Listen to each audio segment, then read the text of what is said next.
العالمين والصلاة والسلام على سيد الأنبياء والمرسلين وعلى آله وأصحابه أجمعين أما بعد فأعوذ بالله من الشيطان الرجيم بسم الله الرحمن الرحيم وأنتم الأعلون إن كنتم مؤمنين وہ معزز تھے زمانے میں مسلمان ہو کر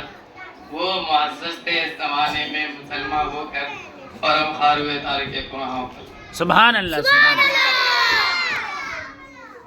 محترم بزرگوں، دوستوں اور پھر میرے پیارے بھائی اور بہنوں، السلام علیکم۔ وعلیکم السلام ورحمۃ اللہ وبرکاتہ۔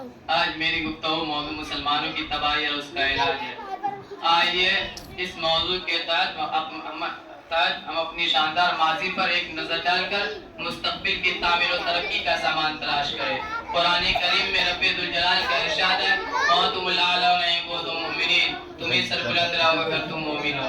یہ ارشاد باری ہماری پوری تاریخ کا اختصار ہے اور اسی میں ہمارا ترقی کا راز مضمر ہے۔ تاریخ کے سینکڑوں واقعات یہ بتانے کے لیے کافی ہے کہ جب بھی ہمارا رشتہ اللہ سے اور اس کے دین سے مضبوط رہا، سربلندی واقعہ کامیابی نے ہمارے قدم چومے، اور جب کبھی اس رشتے میں کسی قسم کی کمزوری آئی، ہم عزت و رفعت کے آسمان سے ذلت و پستی کے گھر میں جا گرے۔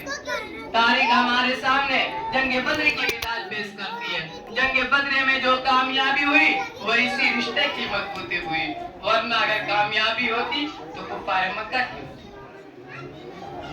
کیونکہ کفار مکہ تقریباً 1000 تھے، بڑے جوش و خروش کے ساتھ تھے۔ ان کے پاس 700 اونٹ، 200 گھوڑے، نیز سب کے پاس تلواریں، دیگر جنگی ہتھیار موجود تھے۔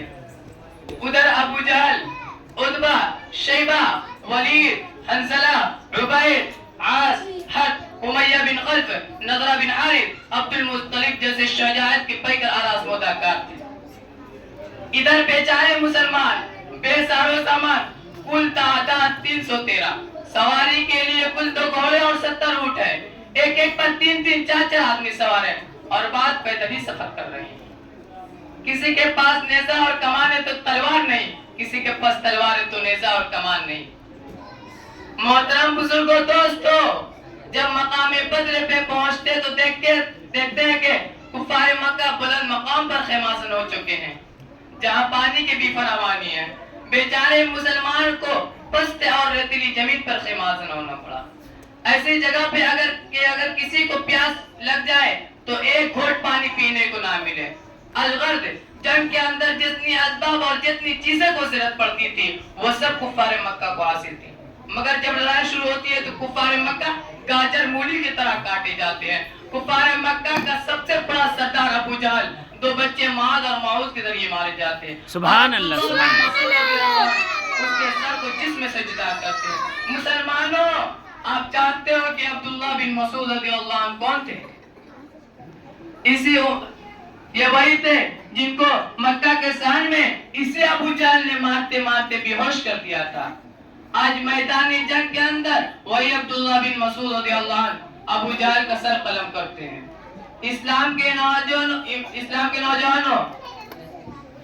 امیہ بن خلف ابو جہل کے بعد کفار مکہ کا سب سے بڑا سردار سمجھا جاتا تھا، لیکن اپنے ساتھیوں کو اس طرح تہتے ہوتے دیکھ کر گھبرایا اور میدان جنگ چھوڑ کر مکہ کی طرف بھاگ پڑا۔ حضرت بلال حبشی رضی اللہ عنہ ان کے پیچھے بھاگے اور قریب پہنچ گئے۔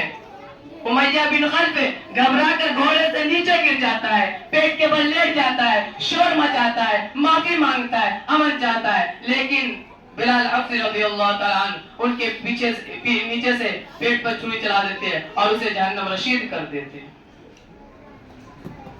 اسلام کے نوجوانوں، آپ جانتے ہو یہ امیہ بن خلف کون تھے؟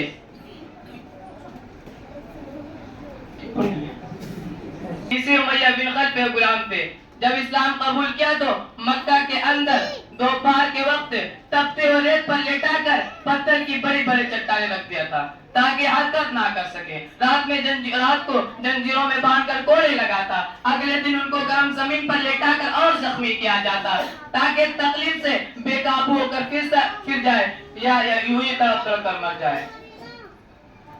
پاؤں میں رسی باندھ کر مکہ کے گلیوں میں گھسیٹا جاتا ہے، طرح طرح کے اندر تکلیفیں پہنچائی جاتی ہے، یہاں تک کہ تکلیف دینے والے تھک جاتے، اکتا جاتے، کبھی امیہ بن خلف کا نمبر آتا تو کبھی ابو جہل کا نمبر آتا تو کبھی اوروں کا نمبر آتا ہے۔